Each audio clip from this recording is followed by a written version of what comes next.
Wahidiyah.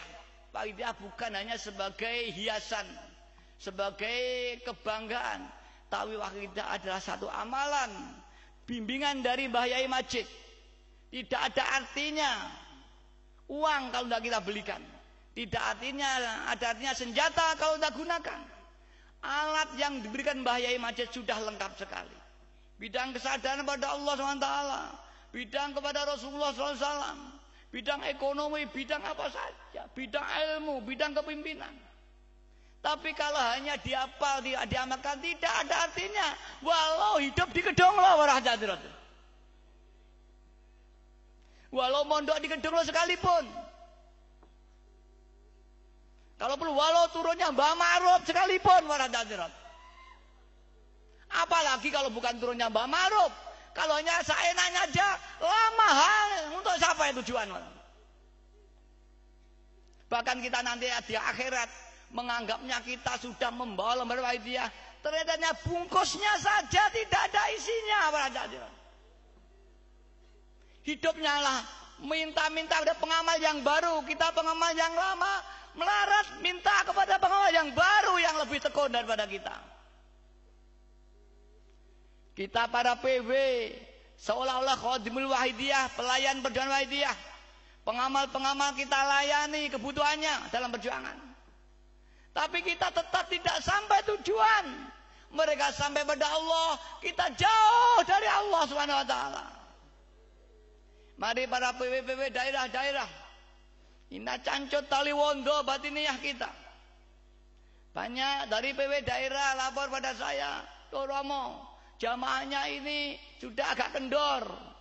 Romo, daerah saya ini pengamalnya kendor, jamaahnya ini banyak." Nah, inilah tidak cukup banyak dipimpin dengan manajemen lahiriah, tidak cukup.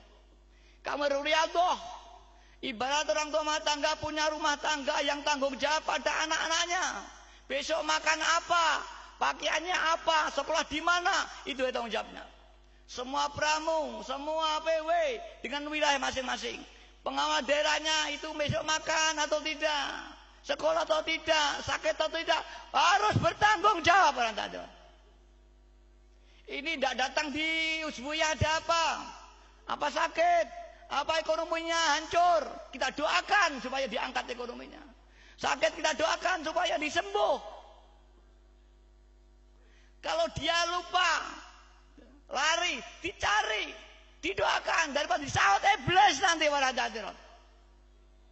Maka biasanya saya suruh dah baca aja ya Rabbana. Itu ya Rabbana Allahumma sholli salimi ala Muhammadin syafi'il umami wal ali waj'alil anama musrain bil wahidiyati rabbil alamin. Jadikanlah umat masyarakat itu sadar berwahidiyah kepada Allah dengan cepat.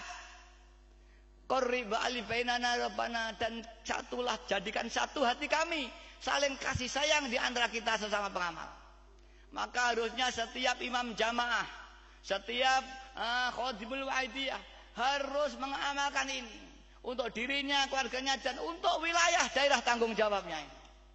Bahkan daerahnya harus kita tebar dengan doa ini, sehingga udara yang dihirup masyarakat bernuansa sadar kepada Allah Subhanahu wa taala. Kekuatan batinnya ini kalau sudah kita tebar, ini radioaktif ini akan bernuansa sadar pada Allah. Maka hawanya itu cenderung mengarah kepada kebaikan. Tapi kalau daerah ini masih belum sadar pada Allah, orang masuk daerah ini hawanya jauh dari Allah.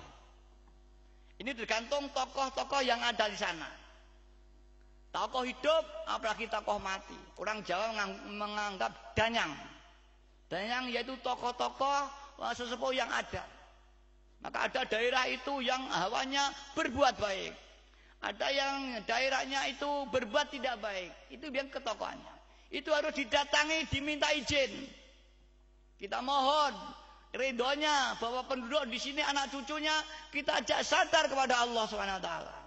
Mereka pun hidup sebagaimana kita. Para hadirat yang kami hormati, ini bukti termasuk Mbah Ma'ruf. Para orang mati bisa memberikan saran dan pertolongan. Walau ini tidak termasuk amal. Kala in qata'u amaluhu. tidak punya amal yang nilai ibadah yang akan menambah nilai pahala besok diambil akhirat. Tapi dia dengan kearifan bijaksananya mampu memberi saran, mendoakan kepada yang mati. Terbukti Mbah Ma'ruf sendiri haji ditolong